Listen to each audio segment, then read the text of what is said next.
So, chapter 2, what we're working on today is uncommon leaders leverage both their vision and their blind spots. I'm going to be honest with you, this was a difficult chapter for me because I really feel like they fight more than they work together. But then I had to wrestle with it.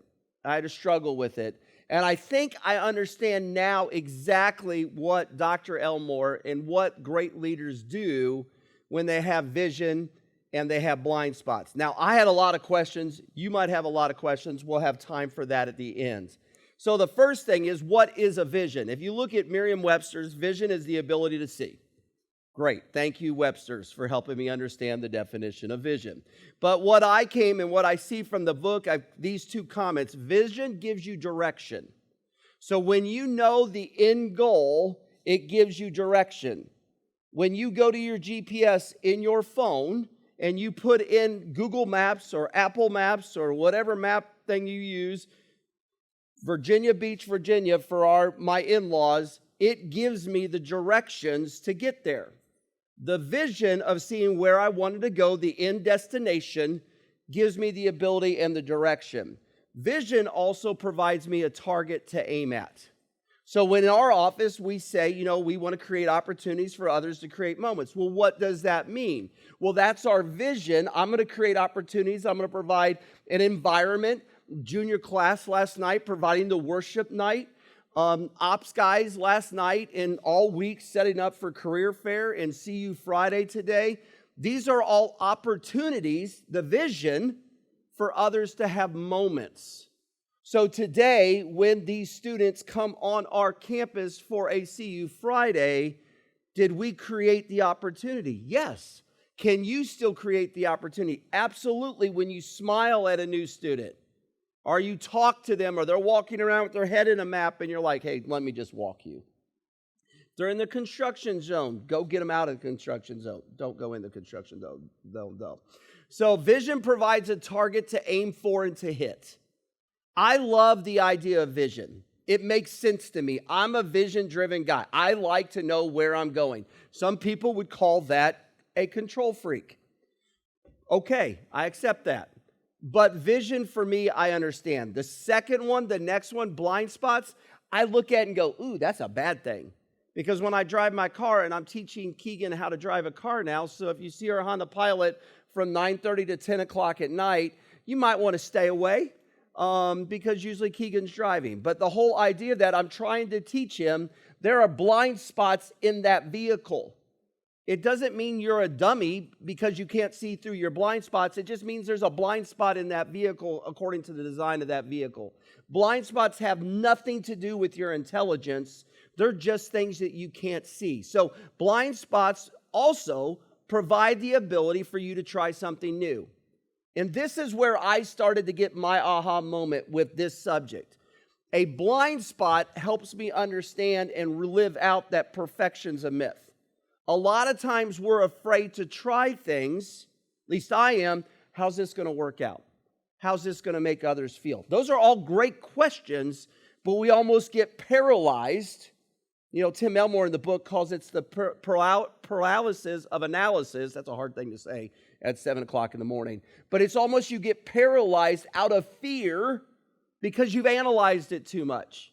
Sometimes not knowing things provides you the opportunity to try things that you wouldn't have tried because you didn't know. You didn't know what. And sometimes with trying things, they go wrong. But every time that you try things, when things go wrong, you can always find a way to make things right. The great example of the Wright brothers. If you've not been to the Air Force Museum here in Dayton, you need to go. It's incredible. But one of the things about the Wright brothers is they viewed their mistakes in flying as, we failed that time. That means it doesn't work that way, so let's try it this way. And that story in the book where they were the first in flight, even though they were probably the least funded of all the groups that were trying.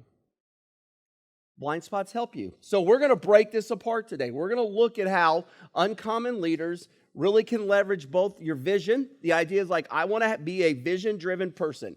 In the book called The Leadership Challenge, one of the traits that people say they want their leaders to have is forward thinking. They want their leaders to be able to see, where are we going? Think about that. If you were playing a game of follow the leader and your leader was blindfolded, you're like, we're not going to win this game. I don't know how many of you are competitive, but I am. So if I'm in a game and Roberto's my leader and Grace is leading the other group, but Roberto at the beginning of it decides to take off his glasses and put a blindfold on, and I'm like, we're going to lose now. I'm not going to like that, because we all want leaders that can see a vision. But we also have those leaders, think about it, who are so cocky and they think that they're always right. They don't see their blind spots. There are even those leaders that are afraid to try new things because they just don't want to fail.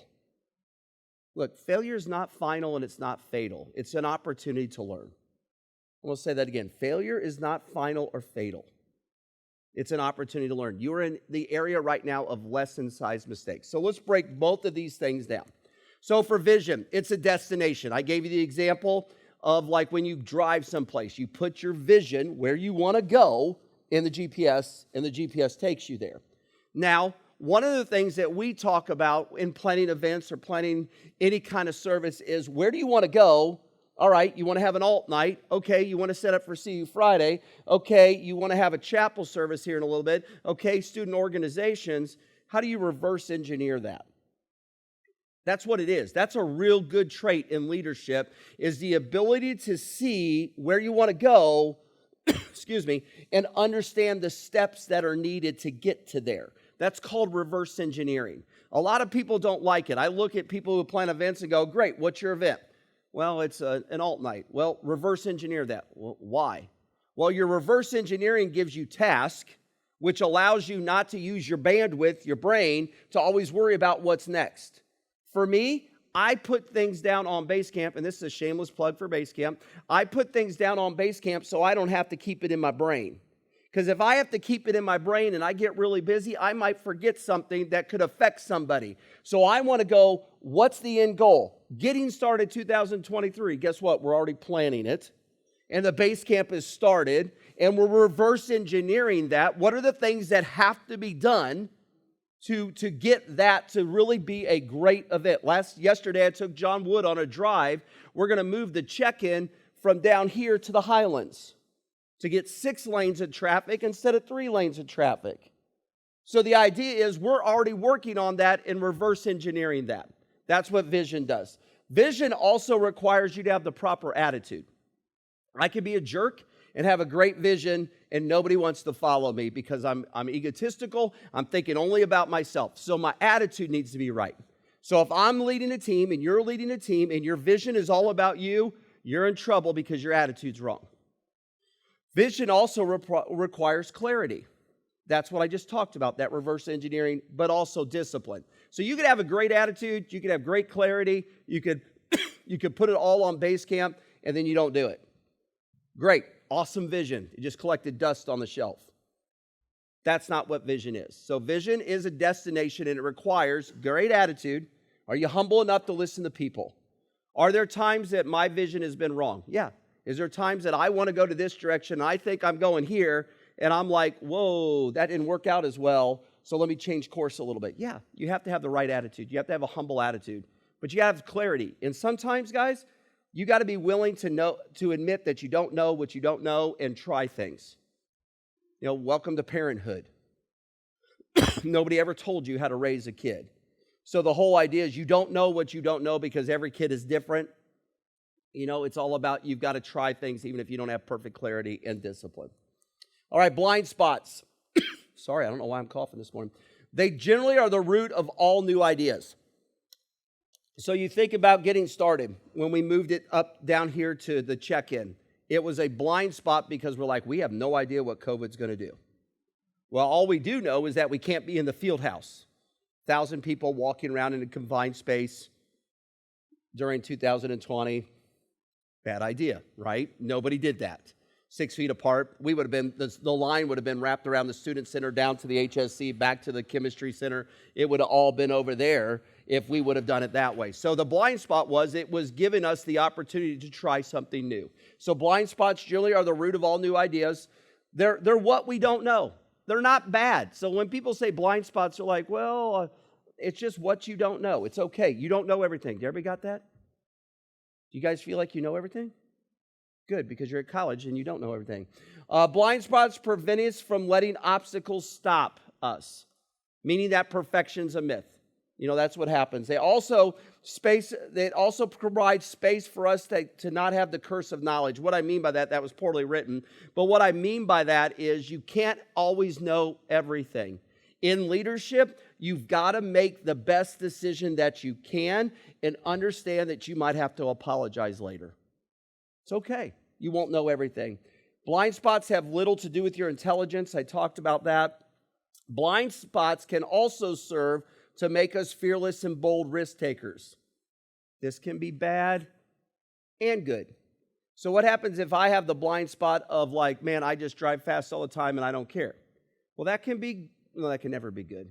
But whatever, it can be good because I get someplace faster, or it can be bad that I'm really reckless. So at times you can't go and say, well, that's my blind spot. I don't know what I'm doing there. No, you've got to be willing to be humble enough to do that. Blind spots may be undetected only to surface later. So that's why you need people around you to go, Brian, man, this anger issue with you, I know you really want perfection, but that's a blind spot, and that could come and that could hurt somebody later. So I have mentors around me like crazy that are helping me hold me accountable for that. Even if it's just like, man, you came into a meeting and you came in with your arms crossed, even though that's the way I rest. It's like, man, understand your body language. If you got to come into a meeting and give bad news, come in smiling. Come in with your hands in your pocket. Don't come in like you're that. That's a blind spot that I'm not aware of that I need people in my life to help me with. One of them is John Wambold. If you don't know John, he's the bald guy that looks like he's jacked like crazy and works for PSG. So John helps me with that all the time. It's like, Brian, you came in the room and it just looked, I know you were intense, but you looked angry. And I'm like, oh, okay, so what can I do different? So John helps me with that. We must be aware of our blind spots. We must buy into the destination. If we say, and you're running SGA this year, Sage, and Zach, destination is this, in pursuit, you got to buy into that. If you don't buy into it and go, oh, great, in pursuit, I might try that. Maybe today, not tomorrow. If you don't buy into it, then that is a blind spot, and that's going to get you into trouble. You got to buy into the destination, and you've also got to take ownership. All right, so when you put the two of them together, how do we apply this book, this chapter, to what we do? I think it's really simple. It goes back to own it. I started looking at that. You got to be open to change and growth. Blind spots and vision, right?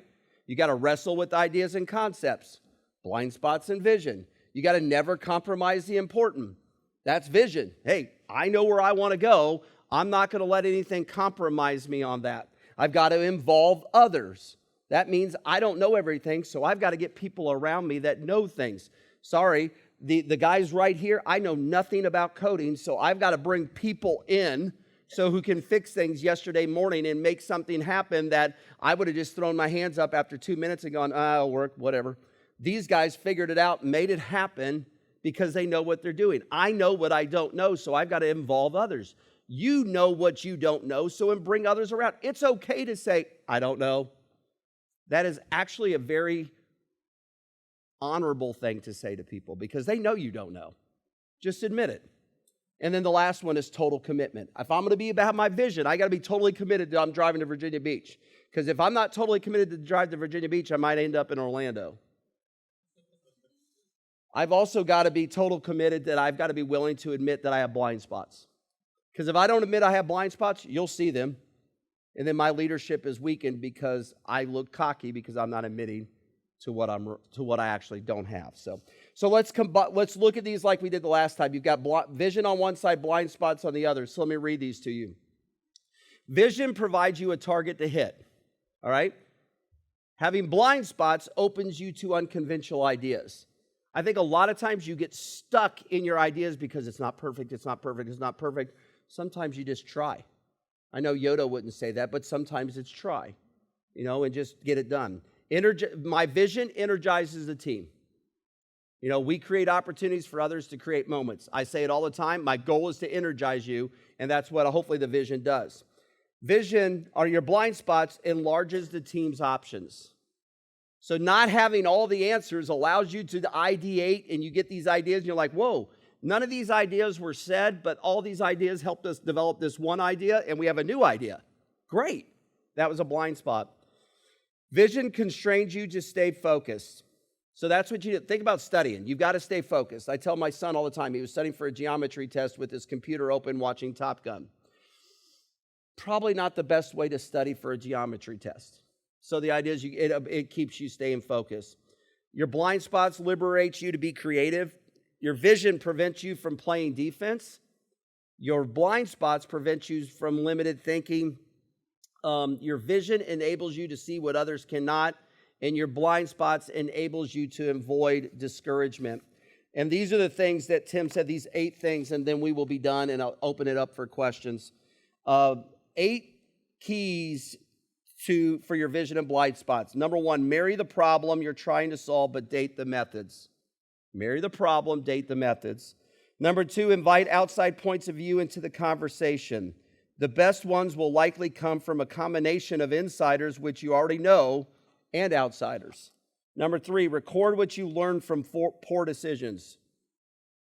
Failure is not final, it's not fatal. Number 4, listen and learn from wise, experienced leaders anywhere you can. 5, constantly mediate between self-doubt and self-confidence. So you're in between those things. I have confidence, but I'm also doubting. I have confidence, but I'm also doubting.